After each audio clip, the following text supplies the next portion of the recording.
According to the author Loving of the article Terry Schiavo and the Slippery Slope of Assisted Suicide, Terry Schiavo died on March 31st, 2005 after 14 days of starvation. This started when she collapsed one day with deprived oxygen to the brain. She started to breathe on her own, but had a little ability to swallow, communicate, or move. It was court ordered that her feeding tube had to be removed because she did not meet the ability to communicate and be aware.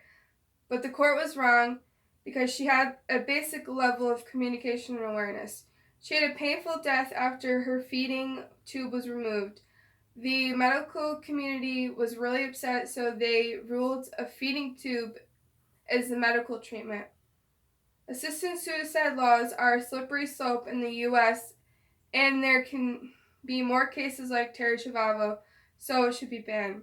Hello, my name is Chelsea Bush, and I am going to argue why assisted suicide is wrong, and it is important to talk about it because it can turn doctors into murderers and give society a reason to do it. Physician assisted suicide should be banned because it leads to an abuse of power for both the patient and physician. I learned about this in my dual enrollment psychology class in my junior year of high school, and my Aunt Mary had a reoccurrence of cancer and passed away from it. Physician-assisted suicide breaks the Hippocratic Oath, turning doctors into killers, impairs the prognosis for a patient's life, and the trust patients give to physicians to heal and not to harm. Physician-assisted suicide breaks the Hippocratic Oath and turns doctors into killers. According to the Health Refund Research Funding website, in the article 25 Surprising Physician-Assisted Suicide Statistics, in the Netherlands, it is reported that 61% of those who received a lethal dose of painkillers did not know they were being euthanized, even though some 27% of those who received these doses were reported to be fully competent and able to make this decision. As reported by the author Morrow of the article Overview of Physician-Assisted Suicide Arguments, the Hippocratic Oath states that a physician's obligation is priam nocere. First, do no harm. Past directly contradicts that oath, as deliberately killing a patient is regarded as harm. The next statement I'm going to be claiming is a mistaken prognosis that physicians make for their patients. Assisted suicide impairs the prognosis of a patient's life, and a prognosis is the likely course of the disease that the patient has. According to the article, the case against assisted suicide states that assisted suicide laws rely on correctly diagnosing that a patient had less than 6 months remaining, but such predictions are inexact and often mistaken.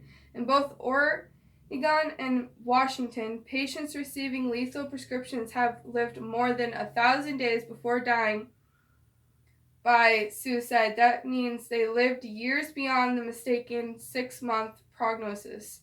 The patient has a certain prognosis they are told by the physician, and that is abuse. Another claim I'll be making will be the trust patients have for their physician. Assisted suicide should be banned because a patient's trust can be broken to a physician to heal and not to harm. According to the article Non-Faith Based Arguments Against Physician-Assisted Suicide and Euthanasia, the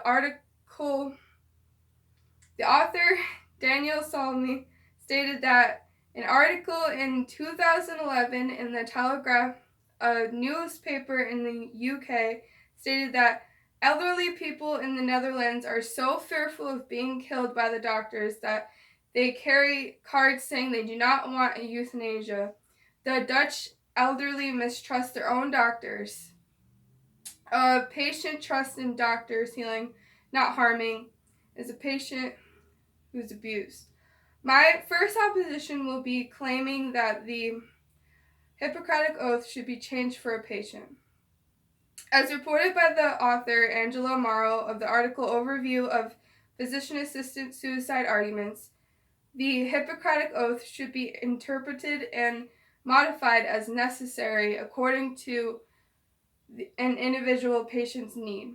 According to the article, 10 Reasons to Ban Assisted Suicide, the author, Ben Browser, states, allowing physicians to participate in assisted suicide would cause more harm than good. Physician-assisted suicide is fundamentally compatible with the physician's role as a healer, would be difficult or impossible to control, and would pose serious societal risk.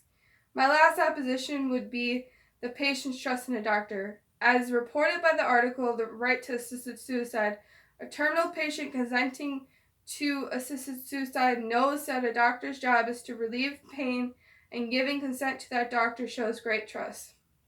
According to the article, non-faith-based arguments against physician-assisted suicide and euthanasia, the author, Daniel Salmazi, states, an article in 2011 in the Telegraph, a newspaper in the UK, states that elderly people in the Netherlands are so fearful of being killed by the doctors they carry out cards saying they do not want euthanasia. The Dutch elderly mistrust their own doctors. Physician-assisted suicide breaks the Hippocratic Oath, disarrays the prognosis for a patient's life, and the patient's trust is broken with their physician to harm and not heal and not to harm.